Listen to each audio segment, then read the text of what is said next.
छत्रपति शिवाजी महाराज भारत के इतिहास का एक ऐसा नाम जो किसी भी परिचय का मोहताज नहीं है। एक महान योद्धा जिसकी बहादुरी और जिनका रणनीति और प्रशासनिक कौशल भी उनकी पहचान थी। एक ऐसा वीर सम्राट जिन्हें छत्रपति के ताज से नवाजा गया।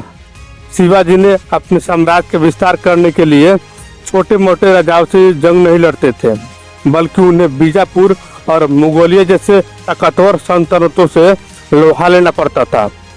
बीजापुर और मुगल साम्राज्य के कई सेनापतियों को उन्होंने धूल चटा दी थी।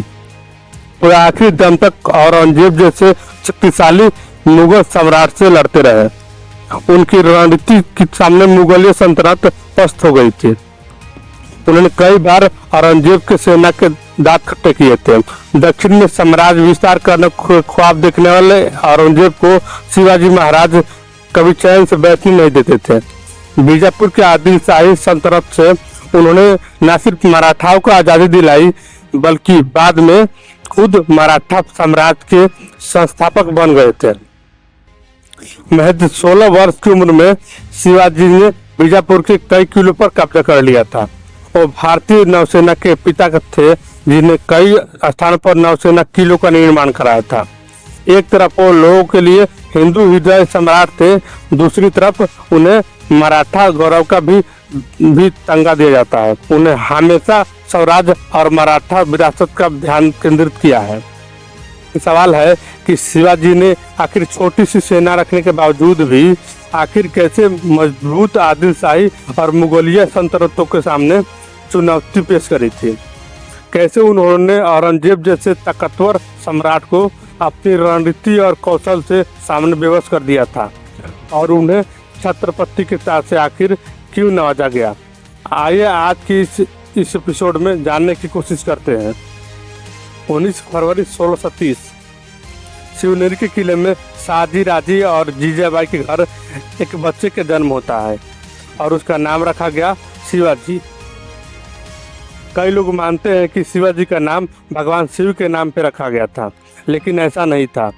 दरअसल शिवाजी की मां ने पुत्र प्राप्ति के लिए देवी शिवई की पूजा करी थी और इसीलिए देवी शिवई के नाम पर ही शिवजी का नाम रखा गया। उनका मूल नाम था शिवाजी भोसले था, लेकिन प्रशासनिक और नेतृत्व क्षमता के कारण उन्हें छत्रपति या क्षत्रियों की प्रमुख की उपाधि दी गई थी। उनके पिता शाहजी राजे भोसले बीजापुर के दरबार में उच्च अधिकारी थे। शिवाजी का लालन पालन उनकी माता जीजाबाई के देखरेख में हुआ था। शिवाजी एक कुशल सैनिक और कुशल मराठा प्रशासक थे। उन्हें जंग की ट्रेनिंग और प्रशासन की समझ दादोजी कोंडदेव जी के द्वारा मिलेगी, जो बीजापुर सल्तनत में जनरल के पद पर तैनात थे। 1630 में जब शिवाजी का जन्म हुआ तो भारत के पश्चिमी भाग में 3 इस्लामिक सल्तनतें हुआ करती थी। अहमदनगर की निजाम शाही, बीजापुर के आदिल शाही और गोलकुंडा के कुतुब शाही, ये तीनों आपस में लड़ते थे।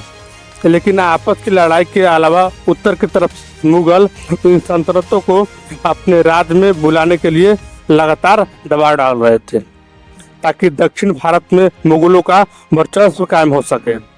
इस दौरान दिल्ली में शाहजहां का शासन था। 1636 में शाहजहां ज्यादा औरंगजेब दक्षिण का सूबेदार नियुक्त किया गया था। सूबेदार बनते ही औरंगजेब ने सबसे पहले बीजापुर पर हमला कर दिया। मुगलों के वार ने बीजापुर में मोहम्मद आदिल शाह का शासन कमजोर करना शुरू कर दिया। इधर शिवाजी छोटे ही उम्र से ही कमाल कर रहे थे और युद्ध की रणनीति बनाने में माहिर हो रहे थे। उन्होंने सीमित संसाधनों के बावजूद भी छापेमारी युद्ध कौशल में महारत हासिल कर ली थी। महज 16 साल की उम्र में पूर्णा किले पर कब्जा करके शिवाजी ने अपने युद्ध कौशल का लोहा बनवा दिया था।